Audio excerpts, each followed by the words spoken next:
It's the same old theme since 1916. In your head, in your head. This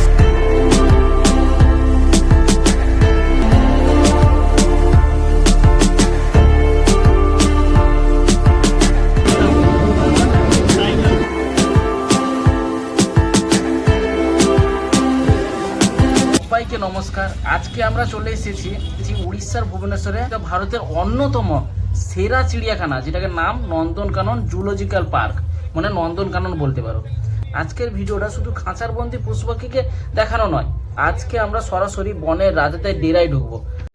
It's the same old theme since 1916. হ্যাঁ, আজ আমরা যাব বাঘ, সিংহ এবং ভাল্লুক সাফারি বাসে করে। চলো দেখা যাক আমাদের ভাগ্যে কি কি দেখা মেলে জঙ্গলে গিয়ে। আচ্ছা, এখানে একটু বলে দিই, এই যে ব্যাটারি গাড়িতে যাচ্ছি, এই সাফারিতে যাওয়ার জন্য যে বাস আছে, এর সব কিছুর টিকিট কিন্তু আলাদা করেই কাটতে হবে, মানে এন্ট্রি ফিও আলাদা আর এই সবের জিনিসের টিকিটও আলাদা। আমি যেহেতু ওটিডিসি বাসে গেছিলাম, তাই বাসের মধ্যেই সমস্ত রকমের টিকিটের প্রাইস এবং সাফারি বাসেরও টিকিট প্রাইস নিয়ে নিয়েছিল, তাই আমাদের লাইনে দাঁড়িয়ে আর সময় নষ্ট করতে হয়নি, পুরো ডাইরেক্টই নন্দনকাননে এন্ট্রি হয়ে গেছিলো। ঢুকতেই দেখতে পাচ্ছ সেই বড় হাতি, যেটাতে এখন নন্দনকাননের গেটে কাজ চলছে, মেন গেটে, তাই আমাদের অন্য গেট দিয়ে ঢুকতে হয়েছে, কিন্তু সামনে বড় হাতিরও কাজ চলছে, এটা কিছুদিনের মধ্যেও রেডি হয়ে যাবে। এই পুরো নন্দনকাননটা প্রথমে যেবার এসেছিলাম সেবার হেঁটে হেঁটে ঘুরেছিলাম, কিন্তু এবার কিন্তু ব্যাটারি গাড়িতে করেই পুরো নন্দনকানন ঘুরেছি। মানে যারা বয়স্ক, যারা ছোট ছোট শিশুদের নিয়ে আসে, তাদের ক্ষেত্রে কিন্তু এই ব্যাটারি গাড়িটা খুবই উপকারী হবে। আর বাসটা জাস্ট দেখো অন্য স্টাইলের একটু লাগবে, যাতে হঠাৎ করে পশুরা আক্রমণ করতে না পারে, তো সেই জন্য এইরকম স্টাইল। আর বাস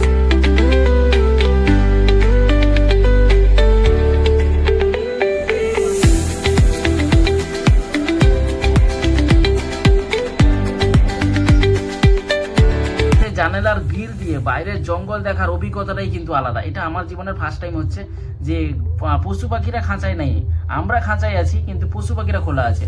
তো আগে আমরা চিড়িয়াখানাতে যেতাম, যে পশু পাখিরা খাঁচায় থাকতো, আমরা বাইরে থাকতাম। এখন উল্টো হয়ে গেছে, পশু পাখিরা বাইরে আছে জঙ্গলে, আর আমরা খাঁচার মধ্যে গিয়ে পশু পাখিদের দেখছি।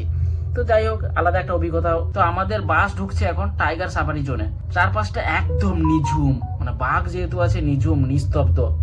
এই যে দেখা যাচ্ছে, দেখো হলদে কালো ডোরা কাটা শরীর, আরে বাঘের কথা বলছি, বাঘ পুরো শুয়ে আছে জলের উপর, শান্তিতে শুয়ে আছে, নিরীহভাবে, কোনো এনার্জি নেই, এনার্জি লেস ভাবে শুয়ে আছে। মানে বাঘের যে রাজকীয় চাল, সেটা ভাই মিস করছি, সেটা এই বাঘের মধ্যে তো ছিল না। মানে যাই হোক, বাঘ দেখতে পেয়েছি, এটাই অনেক। মনে হয় যেন বাংলা খেয়ে শুয়ে আছে।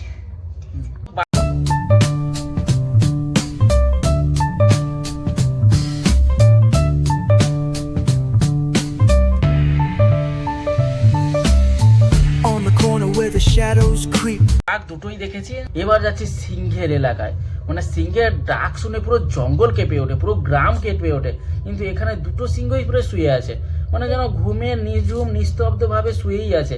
এদের না আছে গর্জন, না আছে কিছু, পুরো গভীর নিদ্রাতে আছে। তো জঙ্গলের মাঝে ময়ূরগুলো কিন্তু দেখা যাচ্ছে, এটা কিন্তু একটা আশ্চর্য জিনিস, কারণ বাঘের ডেরাতেও ময়ূর দেখেছি, সিংহের ডেরাতেও ময়ূর দেখেছি। ওই ময়ূরগুলো কিন্তু জঙ্গলের শোভা আরো বাড়িয়ে দিচ্ছে, ময়ূরগুলো কিন্তু সেরা লাগছিল। এবার ঢুকছি হরিণের এলাকায়। হরিণ তো পুরো ছড়াছড়ি, মানে হরিণ আর হনুমান, বানর, এগুলো কিন্তু প্রচুর পরিমাণে আছে জঙ্গলে। সবাই যে যার গল্প করতে ব্যস্ত, মানে জাস্ট ওয়াও, এত হরিণ একসাথে, জাস্ট ওয়াও। ভাল্লুক, এই ভাল্লুকের ডেরাতে কিন্তু দুটোই ভাল্লুক ছিল, কিন্তু দুটো ভাল্লুকই কিন্তু দুষ্টু ছিল। কোনোটা আবার গেটের সামনে চলে আসছে, কোনোটা আবার বাসের সামনে চলে আসছে। ভাল্লুকগুলো কিন্তু আলাদা রকমের ছিল, মানে আলাদা রকমের দুষ্টুমি করছিল, যেটা বাঘ সিংহ করেনি, সেটা কিন্তু ভাল্লুকই করছিল। যাই হোক, ভাল্লুকগুলো যাই একটু এন্টারটেন করছে, কেউ গেটের সামনে চলে আসছে, কেউ বাসের সামনে চলে আসছে, মোটামুটি এদিক ওদিক ছড়াছড়ি হয়ে যাচ্ছে। ভাল্লুক দুটো কিউটই ছিল, কিন্তু বেশ ভালো লাগছিল ভাল্লুকগুলো।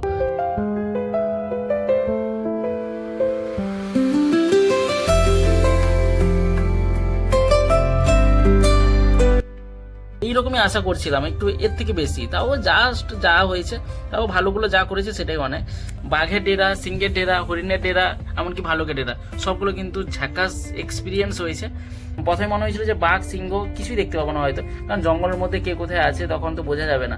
যাই হোক, সবগুলোই কিন্তু আমরা দেখতে পেয়েছি। অনেকের ভাগ্যে তো এগুলো কোনো কিছুই জোটে না, তো যার ভাগ্যে যেরকম থাকবে সেরকম দেখা মিলবে। তো একেবারে যে আশাতে থাকবে যে বাঘ দেখতেই পাবো, বাসে উঠলে সাফারিতে বাঘ দেখতেই পাবো, সিংহ দেখতেই পাবো, এরকম আশা করে যেও না। অনেক সময় পুরো জঙ্গলটা ঘুরে এলেও বাঘ সিংহ দেখা মিলবে না। তাও নতুন একটা অভিজ্ঞতা শেয়ার করলাম, নন্দনকাননটা শেয়ার করলাম। নর্মালি পুরী ব্লগ আছে, পুরী ওটিটিসি বাসে কী কী ঘোরানো যায় সব কিছু তো আমার চ্যানেলে ভিডিও আপলোড করা আছে, তাই নতুন করে আর ভিডিও করছি না। তো নন্দনকাননটা জানিয়ে দিলাম। দেখা হবে তাহলে নেক্সট ভিডিওতে। সবাই ভালো থাকবে, খুশি থাকবে। নেক্সট আবার নতুন কোনো জায়গায় নতুন ব্লগে দেখা হবে।